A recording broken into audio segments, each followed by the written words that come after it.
தெரியாதவங்க சொல்லுவாங்க உங்க தலைவர் கொஞ்சம் அட்ஜஸ்ட் பண்ணி போயிருந்தா நல்லா முதலமைச்சராகவே வந்திருப்பாங்க. எதை அட்ஜஸ்ட் பண்ணி சொல்றாங்க?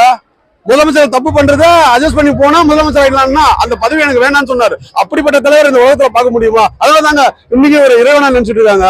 எந்த முதலமைச்சரோட இடத்துலயும் இன்னைக்கு இந்த மாதிரி கிடையாது. அவங்களுக்கு குடும்பங்கள் இருக்குது, இல்லாம இருக்குது. ஆனால் புரட்சி கலைஞரின் புகழுக்கு ஈக்குவல் இணையாக யாருக்குமே கிடையாது. புரட்சி கலைஞர் தான். அவர் எழுத்தை பிடிப்பதாக இருந்தால் அது எங்கள் அந்நியரால் முடியும், அல்லது அவருடைய வழி வந்தவர்களால் மட்டும்தான். அவருடைய ரத்த உடம்புல ஓடுற எங்க விஜயபிரபாகரனால தான் முடியும், வேற யாராலையும் முடியாதுங்க. உண்மையை மட்டும் சொல்றேன்.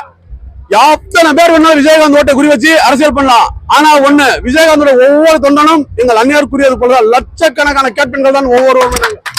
என்ன இன்னைக்கு எப்படிப்பட்ட ஒரு சூழல்ல 20 வருஷமா அதிகாரத்துக்காகவோ இல்ல ஆட்சிக்காகவோ இல்ல இங்க ஏதாவது கிடைக்குமான்றதுக்காக நாங்க இந்த கட்சியில இல்ல.